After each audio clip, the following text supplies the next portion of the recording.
మీ business ఏదైనా మీ ఊర్లో promotion చేయాలంటే అది సుమన్ టీవీతోనే సాధ్యం. ఇప్పుడే సంప్రదించండి.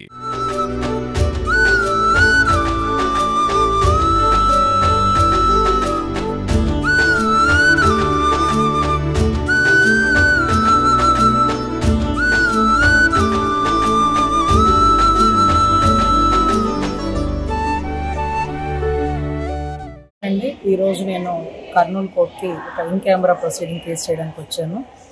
ఈరోజు కార్తీక సోమవారం, అందులోనూ లాస్ట్ సోమవారం.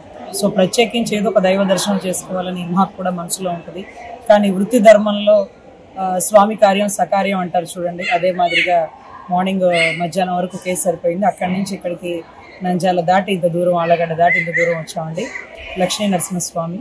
ఎప్పుడైనా మనం ఏ గుడికి వెళ్ళినా ఆ గుడి యొక్క స్థల పురాణం తెలుసుకోండి. ఎందుకంటే స్వయంభులింగాల్లో ఉండేటటువంటి శక్తి, శక్తి పీఠాల్లో ఉండేటటువంటి శక్తి మనకి డబ్బులు ఎక్కువై మనం సందుల్లో గొంతుల్లో కట్టుకున్నటువంటి గుళ్ళలో ఉండదండి. చాలా పాజిటివ్ వైబ్రేషన్ ఉంటుంది.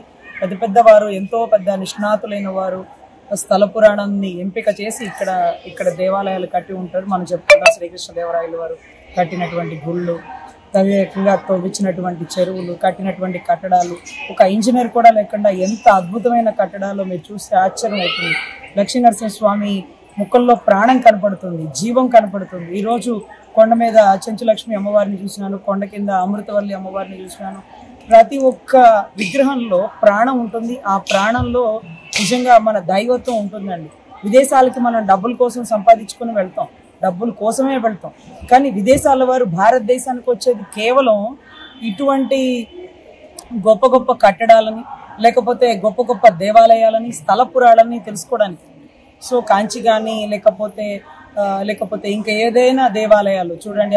మనం ఈరోజు కార్తీక మాసం అప్పుడు మనం ఐదు శివాలయాలు చూడాలి అనుకుంటారు, పంచారామాలు అంటారు.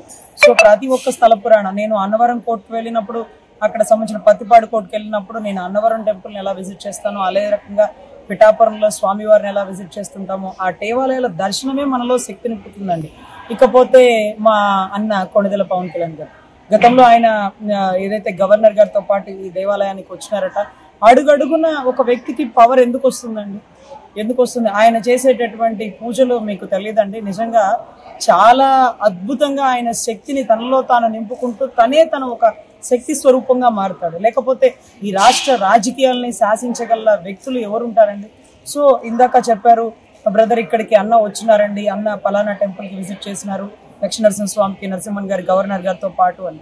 సో ఆయన కూడా సేమ్ ఇంతేనండి. ఏ పనిలో ఉన్నా ఆ దగ్గరలో ఉండేటటువంటి దేవాలయాలకు విజిట్ చేయడమే కాకుండా అక్కడ ఉండే స్థల పురాణాన్ని తెలుసుకుంటారు.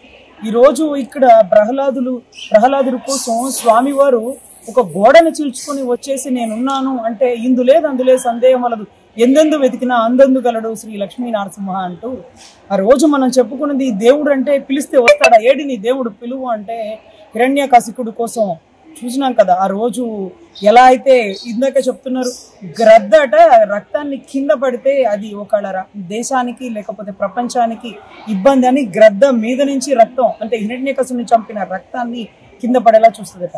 అంటే ఇక్కడ ప్రతిదీ మన పురాణాలు మన బిడ్డలు తెలుసుకోవాలి, దాన్ని అవలంబించాలి. ఇదే సనాతన ధర్మం. మన ధర్మాన్ని మనం కాపాడుకోవాలి. నా వృత్తి ధర్మం నాకు ఎంత ఇంపార్టెంటో నా ధర్మం, నా స్వధర్మం కూడా నాకు అంతే ఇంపార్టెంట్ అండి. సో ఖచ్చితంగా ప్రతి ఒక్కరు వారి ధర్మాన్ని పాటించాలి, దేవాలయాలని సందర్శించాలి, మన స్థల పురాణాల గురించి చెప్పుకోవాలి. విదేశాల వారే భారతదేశానికి వచ్చి ఇంత గొప్ప దేవాలయాల్ని మనం చూస్తుంటే ఇక్కడ ఉండి మనం వీటి గొప్పతనాన్ని తెలుసుకోలేకపోవడం అవివేకం అవుతుందని ప్రతి ఒక్క భక్తునికి నేను చెప్పుకుంటూ, ఈరోజు కార్తీక సోమవారం ఇక్కడికి విజిట్ చేయడం నాకు నిజంగా చాలా గర్వంగా ఉందండి. కోర్టులో కేసు చేసినాను, ఇక్కడికి వచ్చి దేవుడిని సందర్శించుకున్నాను. నైట్ ఒక్కదాన్ని చక్కగా బస్సు ఎక్కేసి మా ఊరు వెళ్ళిపోతానండి. ప్రతి ప్రయాణంలోనూ దేవుడు మనతో ఉంటాడండి. మనం ఎప్పుడైతే పరుల కోసం పాటుపడతామో మన కోసం దేవుడు ఆలోచిస్తాడు. ఎప్పుడు మన గురించి మనం కోరుకోకూడదని మనస్ఫూర్తిగా చెప్పుకుంటూ, శాంతి ధర్మం మన భారత ధర్మం. ఓం శాంతి అనే ఒక నినాదం. సర్వే జనా సుఖినో భవంతు. అందరూ బాగుండాలి, అందులో మనం ఉండాలి. ఓం నమః శివాయ.